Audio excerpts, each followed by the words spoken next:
Dann kommen wir zum Geschwindigkeitsassistent. Ihr habt durch die Kameraerkennung die Schilder, die ihr ja eh schon als Geschwindigkeitswarnung hattet in dem Verkehrszeichenassistent. Und jetzt fahrt ihr mit dem Auto und gebt eine Geschwindigkeit von 50 km/h ein. So, jetzt kommt eine Ortschaft oder ein Teil von der Stadt, wo ihr nur 30 fahren könnt. Die Kamera erkennt das 30er-Schild, reduziert die Geschwindigkeit und sobald wieder 50 ist, beschleunigt das Auto wieder. Also das heißt, es fährt schon teilweise von alleine und senkt und erhöht die Geschwindigkeit automatisch den Verkehrszeichen nach. Und kommen wir nochmal zu einem Assistenten, und zwar ist es der Spurwechselassistent. Der Spurwechselassistent, ihr seht wieder, das blaue Auto ist da betroffen in diesem Video. Ihr seht, ihr fahrt einem Fahrzeug hinterher und wollt auf einer Autobahn überholen.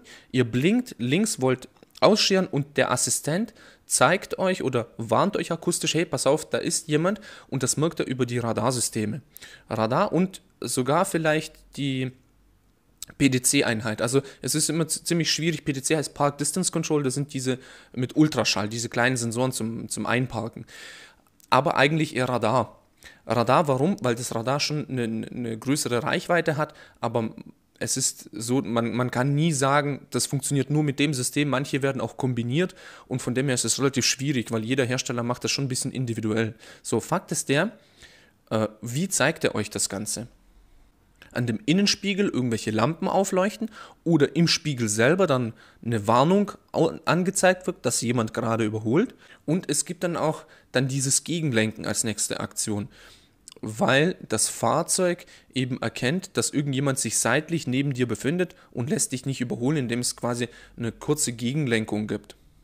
Und weil wir ja noch nicht fertig sind, gibt es noch diesen Parkassistent oder Einparkassistent. Ihr fahrt an der Fahrzeuglücke vorbei, er misst die Parklücken aus und parkt euch automatisch in diese Parklücke perfekt ein. Das ist dieses autonome Einparken. Und dieser Einparkassistent hat auch noch einen zweiten Vorteil. Und zwar, falls ihr rückwärts fahren würdet und ihr macht doch mal Folgendes. Ihr probiert mal eins aus, ihr geht hin, stellt 2, 3 Kartons auf oder irgendeinen Karton, ja, und fahrt relativ knapp rückwärts, ich sag mal mit 10 km/h oder 15, Richtung diesen Karton, an diesem Karton vorbei. Also, sag ich mal so 10, 20 Zentimeter. Und schaut mal, was dann passiert. Und zwar geht er hin und gibt akustisch, ey, da ist ein Gegenstand, du fährst trotzdem drauf zu. Und was macht er? Er haut die Bremse rein. Also man erschrickt da. Also viele Leute werden das gar nicht glauben, aber der Parkassistent wird dann die Bremse reinhauen und euch quasi retten und sagen, hey, pass mal auf, bevor du auf irgendwas drauf fährst, halt dich an und so. Und das ist natürlich auch auf jeden Fall eine coole Sache, die das Ganze ermöglicht. Und wofür das Ganze? Diese ganzen Assistenten sind eine Vorbereitung fürs autonome Fahren. Und da kommen wir auch gleich zum nächsten Thema. Eins der Themen ist unter anderem das autonome Fahren. Und zwar gibt es 5 Stufen des autonomen Fahren und wir sind aktuell so zwischen der 2. und der 3. Stufe. Was heißt zwischen 2. und 3. Stufe? Wir haben die 3. Stufe erst neulich erreicht und da möchte ich euch so erzählen, was es so mit diesen Stufen auf sich hat. Fangen wir bei Level 1 an. Ich habe was im ADAC gefunden, das sieht richtig interessant aus. Das sind Bilder und da erzähle ich euch ein bisschen was dazu. Bei Level 1 assistiertes Fahren. Die erste Stufe assistiertes Fahren. Ihr seht, da sind alle Symbole ausgeblendet. Es ist nur das Auge, das heißt, man muss aufmerksam fahren. Das ist sowas wie Tempomat, ja, nehmen wir das als Beispiel. Und da habt ihr dieses Tempomat, ihr müsst lenken, also das Lenkrad ist gelb aktiv, das heißt, niemand lenkt für euch, ihr fahrt einfach los und das ist so die erste Stufe des autonomen Fahrens, das gehört dazu, das baut immer drauf auf.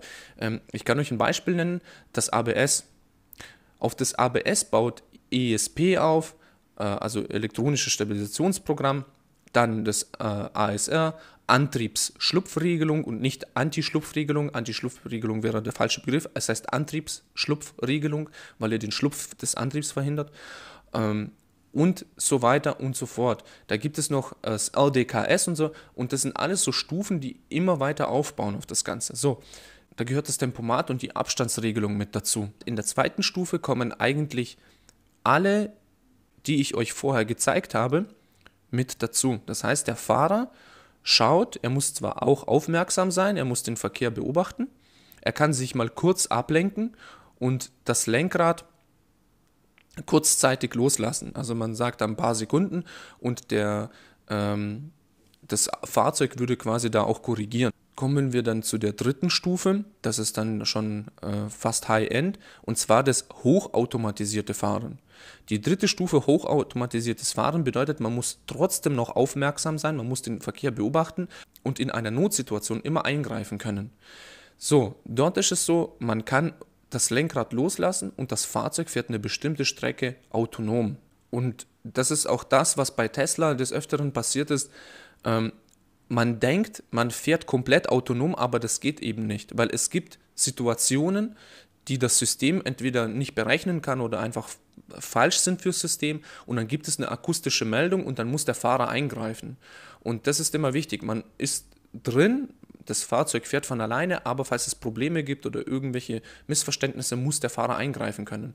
Darauf beruht sich das System. Und das ist bei den Tesla-Unfällen oft das Problem, alkoholisiert oder unter Drogen und man fährt und legt sich auf die Rücksitzbank und das ist eben halt das Falsche, weil die Leute nicht richtig aufgeklärt worden sind, weil wenn das System merkt, irgendwas ist faul, muss ich sofort eingreifen können innerhalb von Sekunden. Die vierte Stufe wäre das vollautomatisierte Fahren. Und jetzt wird es richtig interessant. Wir können uns wirklich, sagt auch das Bild, hinlegen und schlafen und wir können nebenher Sachen erledigen oder im Internet surfen, uns mit dem Handy beschäftigen. Und zwar, warum das Lenkrad halbrund ist. Das Fahrzeug fährt auf einer digitalen Map, sucht sich auch Parkplätze, also das kann dann auch einparken, also irgendwo, wo man sich einen Parkplatz gefunden hat. Aber es ist immer noch möglich, das Fahrzeug manuell zu fahren. Also wir können entscheiden zwischen diesem vollautomatisierten Fahren oder wir fahren tatsächlich selber. Das Ziel, wo jetzt irgendwann mal erreicht werden möchte und dafür braucht man halt viel Rechenleistung, digitale Maps und so weiter. Ja. Und das ist so die Digitalisierung hoch 10. Also wenn ein Fahrzeug dann sowas kann, dann ist es schon wirklich High-End und das ist so die Stufe 4, wo wir erreichen wollen in den nächsten paar Jahren und mal gucken, ob das auch alles möglich ist. Und kommen wir zu der letzten Stufe und das ist das autonome Fahren. Bei dem autonomen Fahren, seht ihr, gibt es dann dieses Schlafkissen, man kann sich da reinsetzen, man braucht also nichts mehr tun, man gibt nur die Route ein und dann kommt ein komisches Symbol, dann seht ihr, da sind zwei Leute, die sich gegenüber sitzen. Und zwar nennt man die Stufe 5 dieses autonomen Fahrens dann nicht mehr als Fahrer des Fahrzeugs, sondern nur noch Passagiere oder Insassen, weil kein Fahrer mehr für dieses Fahrzeug gebraucht wird. Man sieht auch, dass das Fahrzeug über GPS und über Internet sich selbst alles errechnet und das Interessante, was ich mir aufgeschrieben habe, komplexe Aufgaben, Queren einer Kreuzung, Durchfahren eines Kreisverkehrs, richtiges Verhalten am Zebrastreifen, keine Autofahrer, sondern Passagiere.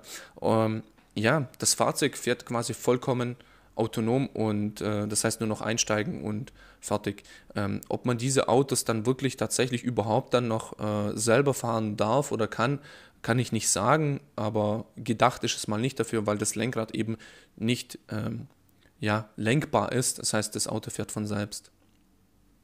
Ob das Ganze funktioniert und wie gut es funktioniert, ich denke, da werden wir einige Jahrzehnte noch warten müssen.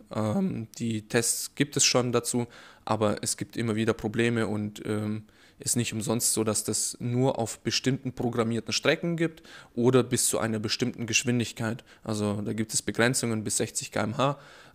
Gibt es aber auch von Tesla und Mercedes, da gibt es ein paar Videos, wo die komplett alleine fahren, aber das sind wie gesagt kurze Strecken, die vorprogrammiert sind, die man teilweise auch abfährt und das Fahrzeug sich das Ganze merkt. Kommen wir zu meinem nächsten Thema und da geht es um die Handhabung und um Studien. Ich zeige euch mal ein Bild und da frage ich mich, wie viele von euch würden auf jeden Fall wissen, was ein AEB oder ISA, ISS, ACC, LKS, DM, also ich muss sagen, ich selber habe die Begrifflichkeiten teilweise nie gehört und das ist auch das Schwierige, wie gesagt, jeder Hersteller macht da sein eigenes Ding und bezeichnet es unterschiedlich Und hier die Auflösung, so heißen die Begrifflichkeiten, beziehungsweise das ist die Bedeutung von den Begrifflichkeiten. AEB zum Beispiel, Bremsunterstützung im Notfall. ACC, das hat ja bestimmt schon jeder mal gehört, das hält eine eingeschaltete oder eingestellte Geschwindigkeit und den dabei benötigten Sicherheitsabstand, bremst und beschleunigt dafür selbst. Genauso wie LKS hält das Auto innerhalb der Fahrspur.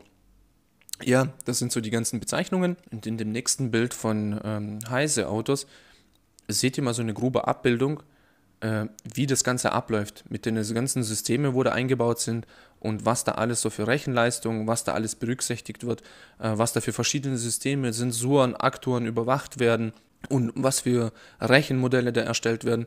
Also sieht richtig futuristisch aus und das ist es auch, weil das ist ein sehr komplexes Thema und sehr kostenspielig und aufwendig. Heise Autos schreibt im Tal der Ahnungslosen Studie zu Fahrassistenzsystemen.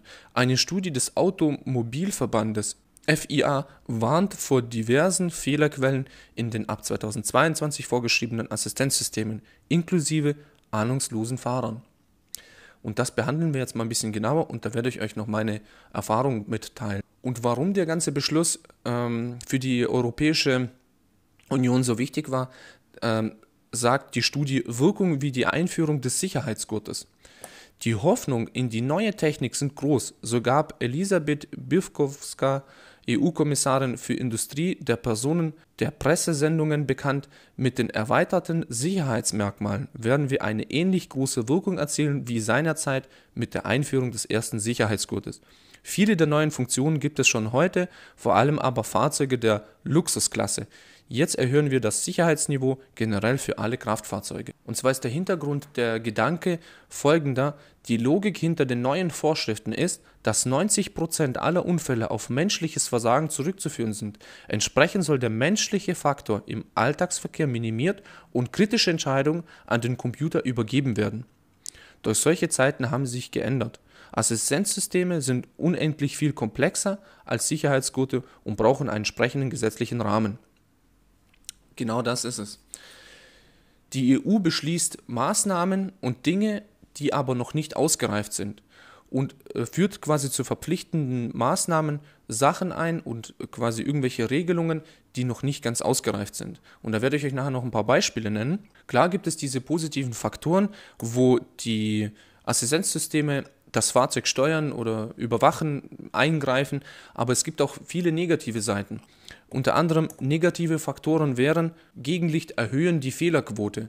Das heißt, wenn wir Witterungsverhältnisse haben und es gibt ja den einen oder anderen, der schon mal mit dem Radarsystem gefahren ist und das dann dran steht, Radar aufgrund eingeschränkter Sicht nicht verfügbar oder Radarlinse reinigen oder sowas steht dann vorne dran. Und das sind so Verhältnisse, die eben reell sind und noch nicht behandelt worden sind, wie man das Ganze umgehen könnte. Dann haben wir noch ein zweites Problem, was ich mir aufgeschrieben habe: Eingriff der Systeme nicht einsichtig. Jeder, der mit Assistenzsystemen gefahren ist und eine Situation hat, in der das Assistenzsystem eingegriffen hat, weiß ja nicht, inwiefern was eingegriffen hat, wann das angefangen hat einzugreifen, gab es da irgendwelche Warnungen, und die Frage ist dann immer, wann wird es angreifen, beziehungsweise in welcher Situation? Und das ist ziemlich schwierig abzuschätzen, denn ich kenne keinen, der irgendeine Schulung oder irgendeine Aufklärung bekommen hat, weder vom Autohändler noch sonst irgendwo, um die Systeme besser kennenzulernen. Da liegt auch das große Problem da drin, denn Heise Autos schreibt, es ist eine erschreckende Zahl. Je nach Fahrassistenzsystem verstehen zwischen 70 und 90% der Fahrer nicht, wie es funktioniert und was es tut. Für diese Zahl hat die FIA über 9000 Fahrer aus 6 europäischen Ländern befragt. Die Studie beschäftigt sich mit 6 Assistenzsystemen. Und zwar wurden zu diesen 6 Assistenzsystemen, die ich euch vorher gezeigt habe, Fragen gestellt, und wenn dann jemand was beantwortet hat, wie es denn funktioniert. Und das ist schon erschreckend. Und ich kann das auch aus meiner eigenen Erfahrung sagen, dass wenn man Fahrer von Fahrzeugen befragt, die meisten eigentlich so gut wie gar nichts wissen. Also sagen wir mal, die gängigste Antwort ist vielleicht ein ABS und ein Abstandswarner oder ein Tempomat. aber die rechtlichen Sachen sehr schwierig, und das ist auch natürlich ein ganz großes Problem, denn die EU führt etwas ein, klärt aber den Fahrer nicht auf, was denn alles geändert worden sind und wie das Ganze funktioniert, denn die Leute sind ja darauf nicht eingestellt und wissen nicht, wie sie zu reagieren haben, wenn bestimmte Systeme eingreifen oder was zum Beispiel was genau bedeutet. Genauso wie die Wartung und Überprüfung. Es gibt eine Besonderheit, und zwar werden viele Fahrer mit den Assistenzsystemen nicht aufgeklärt, dass wenn sie einen Randstein oder eine Verstellung der Spur haben, ob vorne oder hinten, eine Achsvermessung durchführen müssen und die Assistenzsysteme kalibrieren.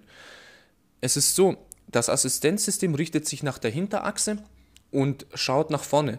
Und wenn wir jetzt beispielsweise einen Randstein mitnehmen und die Spur verstellt ist und das Fahrzeug fährt quasi so, geradeaus, dann passt das mit dem Assistenzsystem nicht und das Assistenzsystem würde quasi fehlerhaft arbeiten.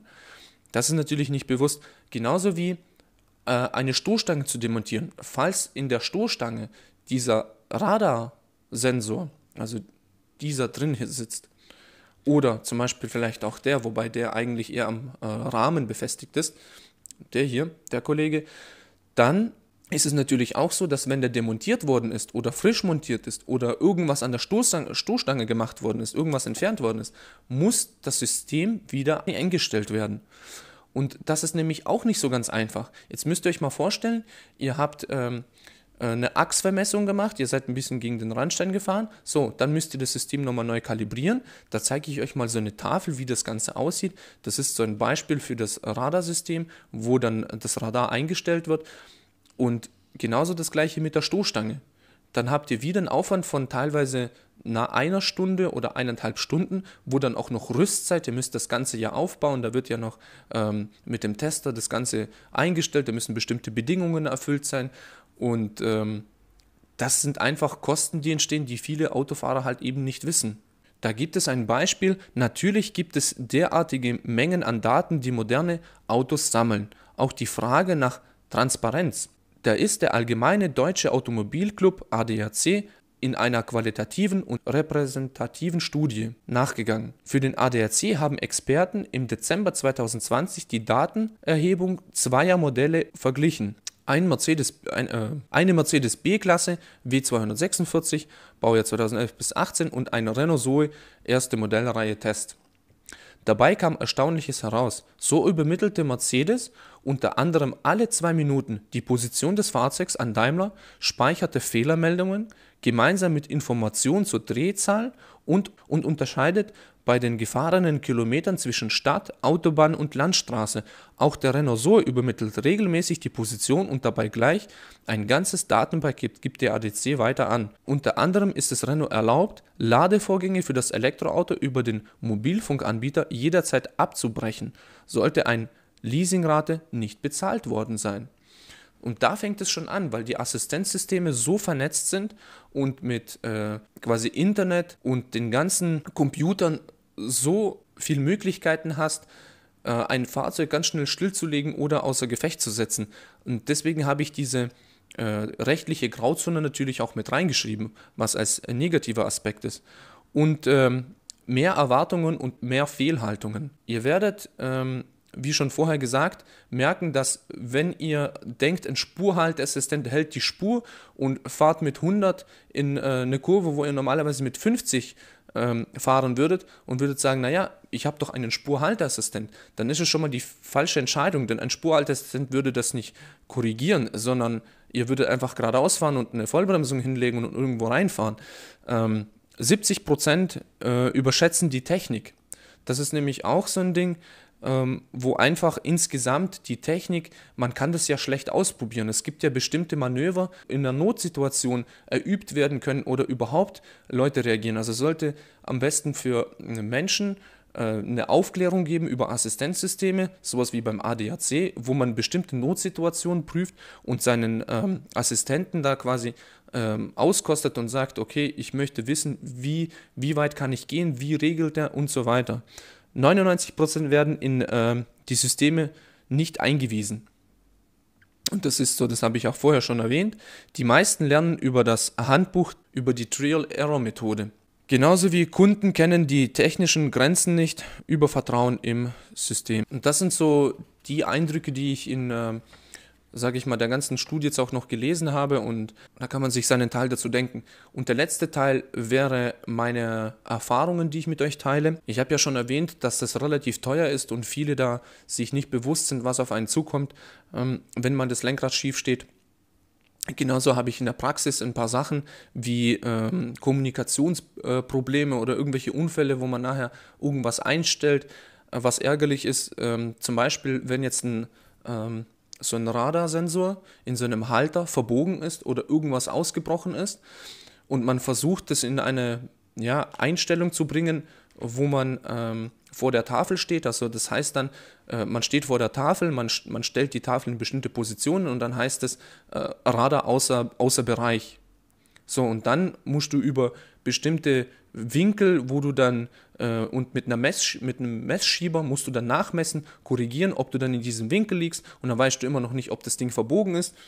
Dann stellst du nämlich die Werte ein. Hier sind solche Gewindestangen. Über diese Gewindestangen wird dann das Radar in die Position gebracht, bringt ja aber im Endeffekt nichts, wenn der Kunde zum Beispiel nicht sagt, dass er irgendwo dagegen gefahren ist, sondern da leuchtet eine Lampe, da kommt zum Beispiel der Fehler U11000, einer meiner Lieblingsfehler, zum Beispiel der U111100, dann steht da drin Funktionseinschränkung durch fehlende Botschaft.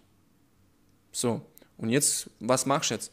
Jetzt weißt du natürlich nicht, was los ist, der Radar ist verstellt.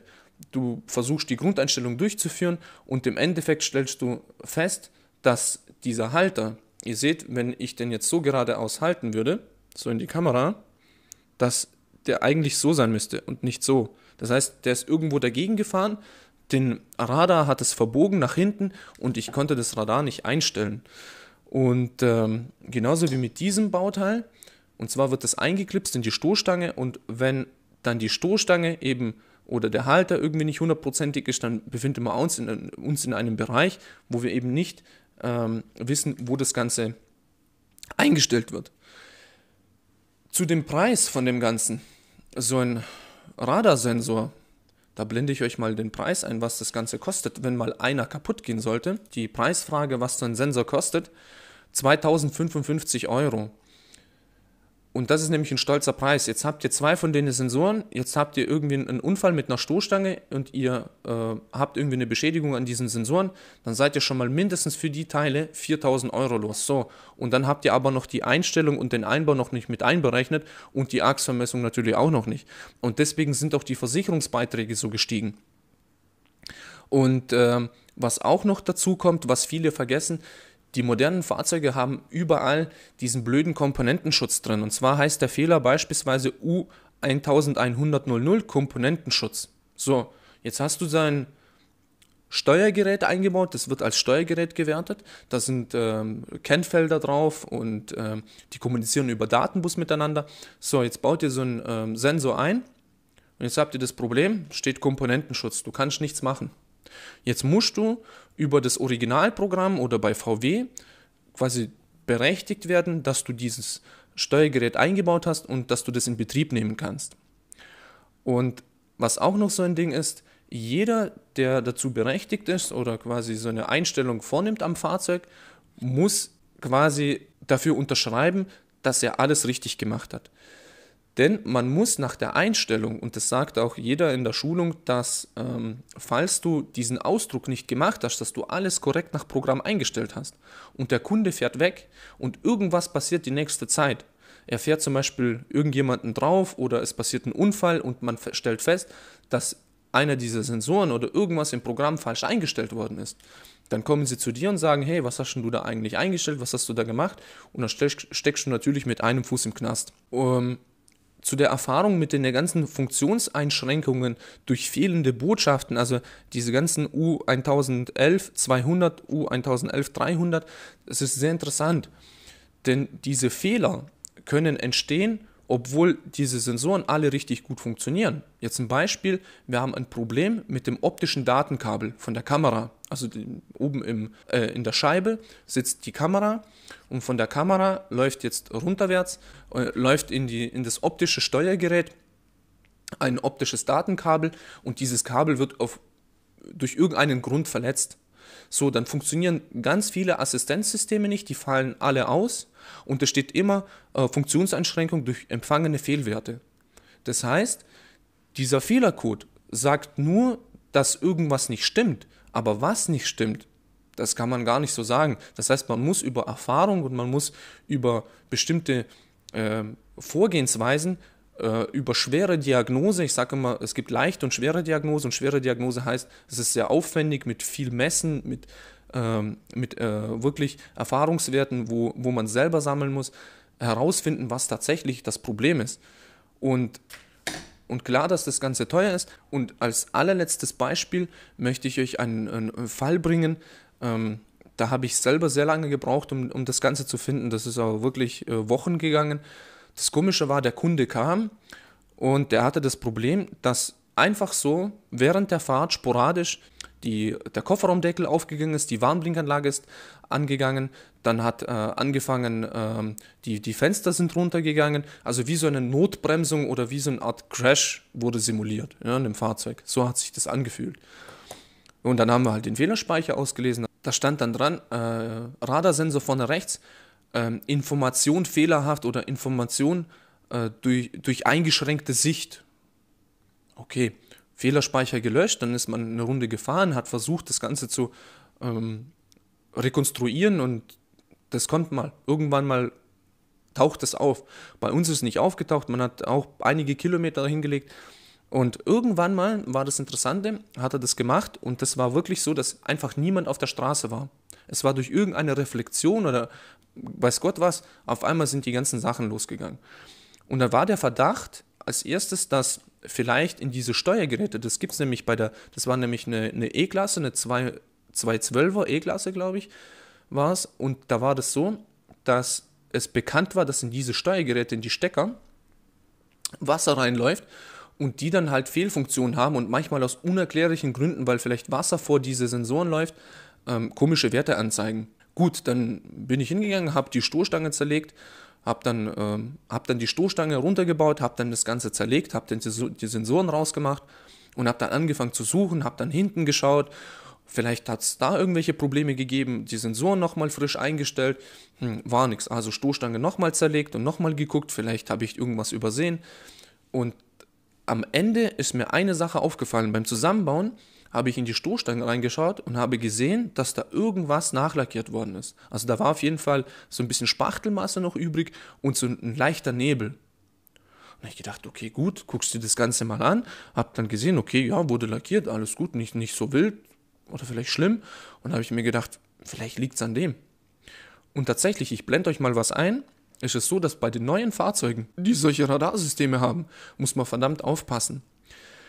In diesem Beispiel war das so, sowohl bei VW als auch bei Mercedes ist es so, das weiß ich, weil ich das nachgeguckt habe und das tatsächlich so in einem originalen, vom Hersteller original so gehandhabt wird, dass die Stoßstange entweder vorlackiert oder unlackiert gekauft werden kann und da eine bestimmte Lackdicke aufgetragen werden darf.